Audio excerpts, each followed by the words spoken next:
Alors salut et toi, mais à chaque fois, je commence et je bafouille tout le temps quoi. C'est incroyable, c'est incroyable. Salut à tous, ici Cyprien pour la chaîne Le Boss d'Esca. Donc, alors aujourd'hui, ouais, vous avez bien vu, j'ai pas posté de vidéo la semaine dernière parce que j'étais très occupé.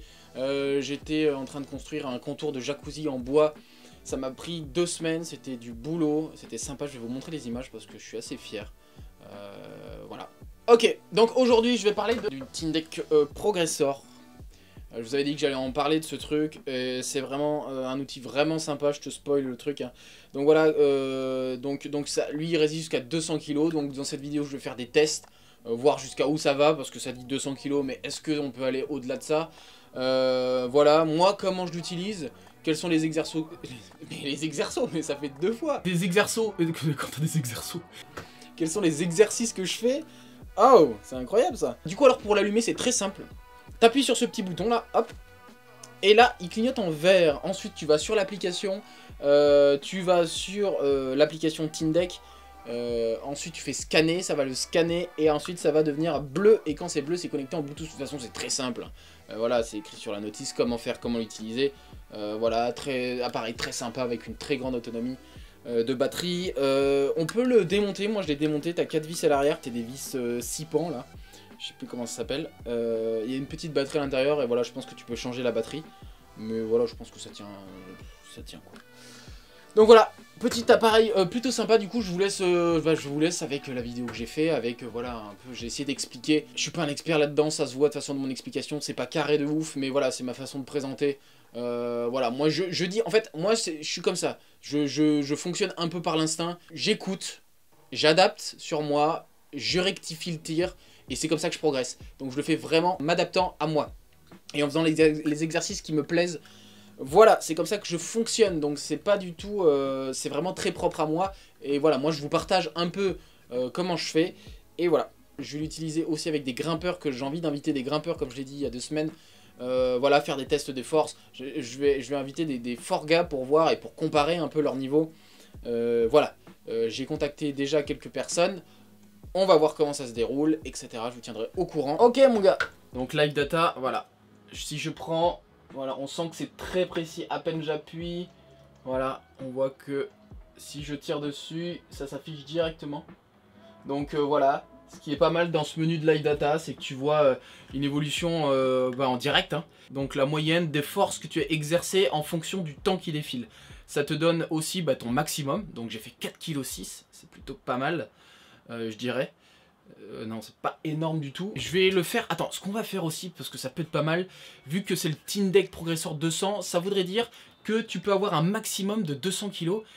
Et moi j'ai envie de voir un peu jusqu'où on va aller, tu vois. J'ai pas envie de le péter non plus parce que j'ai pas dit le prix, mais c'est dans les 200... Enfin, en fait sur le site, tu vois, c'est Made in Norway, tu vois. Donc tu vas sur leur site officiel, tu l'achètes, t'es content. Ouah, 160 $, ça va, c'est cool. Et en fait, t'as les frais de port. Et en plus, une fois que tu l'as commandé, t'as la douane qui te dit ouais, en fait, nous aussi on veut participer au truc, tu vois, c'est sympa, on a envie de gagner un peu d'argent, tu vois, tranquille. Et c'est de l'ordre de 45 € en plus de douane. Je vais vous mettre le montant exact de ce que j'ai payé, mais en gros c'est 215 € ce truc quoi. Moi je l'ai acheté, il venait de sortir il y a peut-être 2 semaines, un truc comme ça, je l'ai acheté vraiment quand il est sorti. Peut-être que maintenant il existe sur des sites français, mais moi il n'existait pas. T'avais la version un peu ancienne qui était en bois, et là maintenant elle est en plastique, voilà, recharge par USB-C. Combien j'ai mis de temps? Moi il n'était pas déchargé au maximum, mais voilà, dès la première utilisation c'est important de le charger, hein, de le charger à fond. Et voilà, c'est une batterie en lithium, mais qui a vraiment une très bonne autonomie. Je sais pas combien d'heures, une dizaine, une vingtaine d'heures, on va voir. Hein. Là, j'ai pas assez de recul parce que, ok, je l'ai utilisé pas mal de temps, mais bon, je l'ai rechargé qu'une seule fois. Hein. Et ça fait, je l'ai depuis Noël. Ouais, ça fait 3 mois que je l'ai en fait. Donc, on va le tester direct. Moi, j'ai envie de tester direct déjà sa résistance au max. Écoute, je le mets là, je le mets, et on va voir combien ça résiste. Mais j'espère que mon matériel va résister aussi, que ça va pas se péter la gueule. Je suis en train de mettre tous les poids que j'ai. Déjà on va voir combien j'ai de poids. Donc ça ok. 95 kg de poids. Et le problème c'est que c'est ma petite cordelette là qui tient. On peut faire de la guitare. Eh, c'est tendu hein. C'est bien tendu. Bon, 90, là je pense que si je me mets, ça va craquer. Ça va pas tenir. Putain, j'ai trop peur. Non, je sens, ouais. Oh, 197. Ah, le problème c'est que je suis... Ouais, ça va péter. J'ai accroché à cette prise là. Ah mais mon plafond... Bon allez, vas-y, bah écoute, on verra, ça pète, qu'est-ce que tu veux que je te dise moi. Déjà avec moi dessus, ça fait 160 kg. 199,9. Ah mais ça peut pas aller plus haut en fait. Ah merde, ah warning. 210 kg. Ah bah voilà. On sait maintenant ce qui va se passer. Progresseur exceed maximum weight. Ouais bah ok, il y a une sécurité où... Potentiellement ça peut faire un peu plus de 200 kg. Mais voilà, c'est pour le protéger le truc, ça s'arrête, sinon ça va le péter je pense. Le 200 c'est bien, t'as le 150, t'as le Tindex 300, 200, et je crois que t'as le Tindex 500 aussi. Donc t'as plusieurs gammes en fonction, mais 500 c'est si tu soulèves des bagnoles, j'en sais rien moi. Il y a 52,4 à peu près, 52 kilos. Du coup ce qui est pas mal, c'est qu'en fonction de l'intensité que je mets pour le lever, plus je tire fort d'un coup, plus je mets de poids.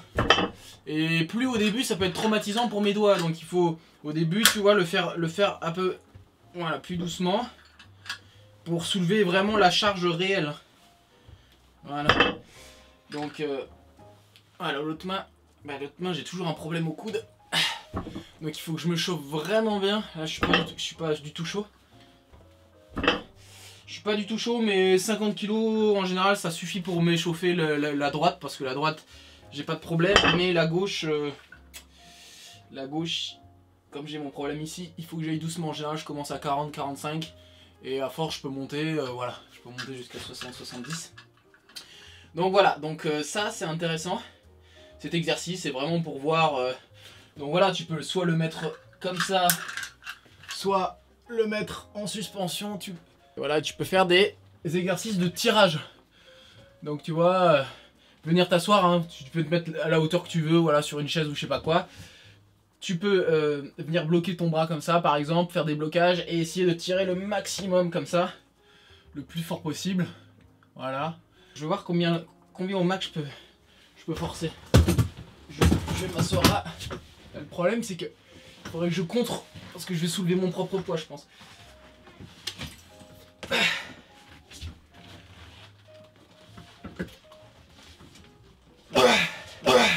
20 mm, 81,2. Et bah ouais, non, c'est un bon truc. C'est moi je fais 71 kg. Donc 10 kg de plus que moi. C'est peut-être 15%, je sais pas, 15% de plus que mon poids. Donc c'est pas mal. T'as Peak Load. Tu peux sélectionner soit le single mode, donc c'est-à-dire en général c'est que un bras, soit le droite soit le gauche, ou soit tu peux faire droite-gauche et tu peux commencer ta session. Donc là, admettons que tu fasses des exercices avec des répétitions, et ben voilà, tu fais tes exercices, voilà, tu vois, par exemple si tu as un niveau à atteindre de 50 kg, tu tires et tu vois le, voilà, tu sais quand tu arrives à 50, hop, tu peux faire des répétitions ou même des blocages. Voilà, tu essaies de stabiliser, hop, et ensuite tu cliques sur la droite, et en fait j'ai inversé les mains mais bon c'est pas grave. Donc la main droite, et là la main droite, pareil, tu peux faire des blocages, tu peux faire des trucs, et ça sépare vraiment la main droite et la main gauche. Donc voilà l'exo là, pour faire les deux mains, donc voilà, là vous pouvez faire les exos que vous voulez avec les répétitions que vous voulez. Voilà, c'est intéressant, c'est comme ça tu vois vraiment séparément ta main droite et ta main gauche. Ensuite, donc endurance, là on peut sélectionner donc le temps, la durée, donc ensuite le temps donc aussi avant que ça démarre, donc là-bas j'ai choisi 3 secondes avant que ça démarre le chrono. Et ensuite tu peux faire, tu peux sélectionner si tu veux faire la droite ou la gauche.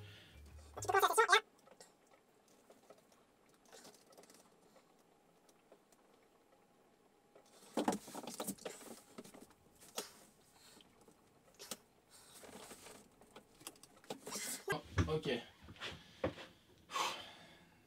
Donc là voilà, c'est un test d'endurance.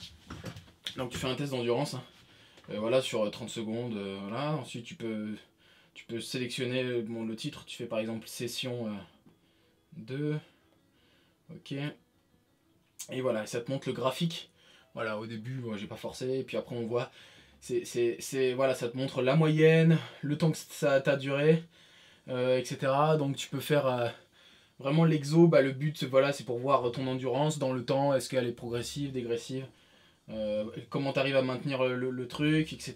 Donc voilà, après voilà, c'est vraiment des petites applications sympas en fonction du type d'exercice que tu veux, donc c'est assez intéressant quoi. Donc là c'est un exercice pour montrer ta force explosive. C'est le laps de temps entre le moment où tu commences à forcer et ta force maximum. Donc il y a un laps de temps entre les deux. Et en fait ce temps va te donner vraiment... Enfin, ça va montrer en combien de temps tu peux développer une force maximale. En une seconde, en une demi-seconde ou un truc comme ça. C'est-à-dire comment tu passes de 0 de ta force à 100% de ta force. En combien de temps? Donc par exemple là, on va faire le test. La pull in 3 secondes. 1. Donc là par exemple, ça me montre un résultat. Par exemple, là j'ai eu une contraction de force maximale assez importante. Donc 285,43 kg par seconde. Ça veut dire que là j'ai eu une bonne réaction en très peu de temps. C'est-à-dire en gros, qu'avec cette intensité de force, en gros en laps de temps de 1 seconde, je peux tirer jusqu'à 285 kg. Donc c'est-à-dire que ouais, je pense que c'est bien. Je vais essayer de comparer avec Lattice là. Je crois qu'ils font ça. Du coup j'ai regardé la vidéo de Lattice avec Stefano. Et Stefano, lui, de la main, je crois, en gros des deux mains, il y avait une main où il faisait 280 kg par seconde et l'autre 240. Donc là, j'ai fait 285. Donc c'est-à-dire que par exemple pour des mouvements où tu as besoin de force explosive, eh ben c'est un très haut niveau. C'est-à-dire que je peux développer ma force quasi instantanément. C'est-à-dire par exemple quand je fais un mouvement où je vais chercher une prise, bam, je peux venir bloquer et contracter mes muscles rapidement. Ensuite, répéteur. Donc là, tu peux déterminer. Donc moi, j'aime bien mettre le son. Donc là, évidemment, tu peux faire des exercices. En fait, on rentre le nombre de répétitions. Voilà, moi en général, je fais entre 5 et 7 répétitions. Souvent quand je fais de la force. Travail, bon là c'est de l'endurance. Bon, vas-y, on va mettre peut-être 7 secondes. Et avec 10 secondes de repos. Intéressant. Et entre chaque set, tu vois, on peut choisir le nombre de temps de pause. Donc voilà, moi en général entre 2 et 3 minutes c'est pas mal quand tu fais des exos de force. Voilà, tu peux mettre 2. Voilà, ensuite countdown before start. Donc là voilà, c'est le décompte avant de démarrer. Donc voilà, moi je mets le son. Et voilà, là il te montre un peu le schéma en bas de comment ça se passe. Le temps de repos entre chaque session. Après tu as les temps de grande pause entre chaque grande session. Donc on va démarrer. Donc là, voilà. Là on va faire, voilà, pendant 7 secondes par exemple, je dois maintenir 4, 3, 1. Voilà. Donc là, on fait une pause de 10 secondes.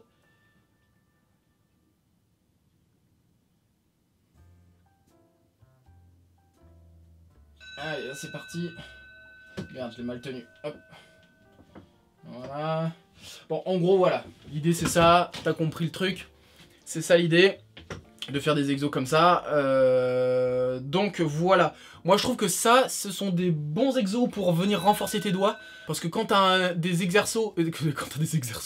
Quand t'as des exercices où tu dois vraiment tirer pendant, par exemple, 10 secondes, après relâcher, retirer, relâcher, c'est vrai que ça a tendance à renforcer tes doigts.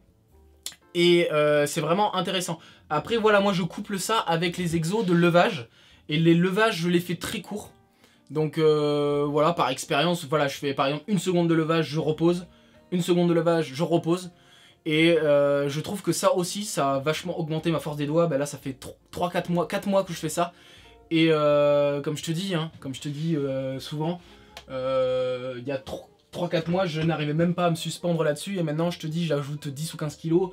Et ça, la dernière vidéo que j'ai fait sur les suspensions, j'arrivais pas à me suspendre sur ça. Donc voilà, il manquait, j'avais fait un test, il me manquait à peu près 10 kilos. 10 kilos de force dans les doigts pour réussir à me suspendre. Mais d'ailleurs aujourd'hui, ben on va voir. J'en sais rien, est-ce que je suis assez chaud? Je sais pas si je suis assez chaud. Bon après j'ai un peu forcé donc c'est possible que je sois assez chaud. Mais j'y arrive toujours pas encore aujourd'hui. Mais je sens que j'en suis vraiment pas loin quoi. Ah ouais si, ouais je tiens 1,5 seconde. Ouais, 1,5 seconde, 2 secondes et avant bah... Non, avant je tenais, bah, je te dis, la dernière fois que j'ai fait la vidéo, c'était peut-être il y a un mois, un peu plus d'un mois, et je tenais pas. Donc là, il me doit me manquer 5 kilos, tu vois. Le montage, je fais la transition directe parce que je voulais voir mon évolution. Donc là, ça fait une semaine après que j'ai commencé le montage, donc j'ai commencé à faire les tests. Bah, d'ailleurs, je suis en train de regarder la vidéo là. Ouais, bon, je suis en train de voir. Bref, je vais voir si maintenant j'y arrive après une semaine à me suspendre ici. Ah, putain. Ah, putain, c'est beaucoup mieux, beaucoup mieux, beaucoup mieux, beaucoup mieux, beaucoup mieux. Donc pour te dire que en fait, c'est un processus qui peut aller assez vite si tu fais les bons exos qu'il faut quoi. Donc c'est vraiment intéressant. Moi en 4 mois, jamais je pensais que j'allais presque tenir ça. Après moi, mon but ultime, c'est de tenir et de faire des tractions sur des 10 mm quoi. Ça c'est 10 mm. Donc voilà, moi c'est vraiment l'objectif. Mais je pense qu'à ce rythme-là, dans 5-6 mois, je pense que j'y arriverai. Je ferai une vidéo pour voir si j'y arrive. Hein. Mais vraiment, c'est vraiment mon objectif. Quoi. Donc voilà, plutôt cool. Donc voilà, donc ce sont plein d'exercices. Voilà, moi si je te conseille un appareil de mesure, voilà, c'est comme je t'ai dit la dernière fois, c'est pas la motherboard là qui est pas ouf du tout. Mais c'est vraiment cet appareil quoi. Cet appareil qui est vachement précis sur le poids. Enfin, ça n'a rien à voir, tu vois que c'est vraiment un appareil professionnel. Bon, après, voilà, c'est un peu un investissement. Et il faut vraiment que t'en aies l'utilité. Si tu fais juste des levages et que tu mets du 50, 60, 70 kilos, en vrai, tu peux vraiment t'en passer de cet appareil. Clairement. Ça, c'est... Moi, j'aime bien avoir les mesures, j'aime bien savoir exactement combien je fais. Voilà, c'est vraiment un truc un peu de luxe, quoi. Voilà, comme moi, je me suis lancé dans l'escalade, j'en avais besoin. Parce que je me suis dit, vas-y, je veux voir vraiment ma progression, je veux voir vraiment où j'en suis. J'aime bien voir un peu presque au gramme près, tu vois. Mais tu peux t'en passer. Après, évidemment, quand t'as des applications avec des exercices, c'est toujours plus facile de t'y mettre. Parce que quand t'es tout seul, bah des fois, t'es là, ouais, c'est chaud de m'y mettre et de me maintenir, etc. Et c'est vrai que d'avoir des exercices directs, et bah tu les regardes sur ton téléphone et tu les fais en direct et ça te pousse et ça te donne envie d'aller jusqu'au bout de l'exo, quoi. Critical Force. Le truc de Critical Force, c'est qu'en fait c'est un exercice qui est pas mal pour travailler ton endurance. Et en fait, ça va être sur à peu près 4 minutes, un truc comme ça. Et en fait, tu vas tirer, tu vas faire des répétitions, tu vas faire 24 répétitions, donc c'est vraiment dans le temps. Donc tu as une courbe dégressive parce qu'évidemment, à force que tu tires, eh ben, tu as de moins en moins de force.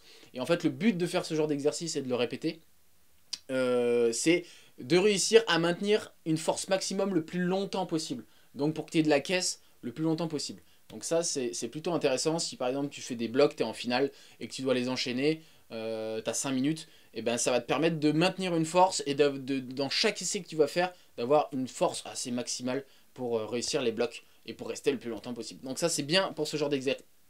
Ce genre d'exercice, c'est bien. Moi, ce que j'utilise le plus, c'est Live Data, c'est Peak Load. Donc peak load, je le répète, c'est vraiment où ta main droite, main gauche. Moi, c'est pour faire des levages, etc. Ce que je fais pas mal aussi comme exercice, c'est que j'ai la poulie ici. Je mets des poids sur la poulie, je mets un truc de 18 mm là, où je viens mettre mes doigts et je viens faire des contractions très rapides avec des blocages très très loin, en fait, très très loin du corps. Pour en fait avoir une grande mobilité quand tu vas aller chercher une prise et que tu vas vouloir envoyer super fort, c'est bien d'avoir une décharge très rapide et très puissante pour bam aller chercher, pour bloquer le mouvement et aller chercher loin. Donc ça, c'est pas mal, l'exercice de la poulie, de venir faire des blocages, cool. Donc voilà, après je vous ai montré aussi mes suspensions, je suis assez content. Voilà, j'ai commencé le montage il y a une semaine, là j'ai refait des tests, je tiens à peu près 1 seconde de plus sur le 14 mm, je tiens presque sur le 10 mm.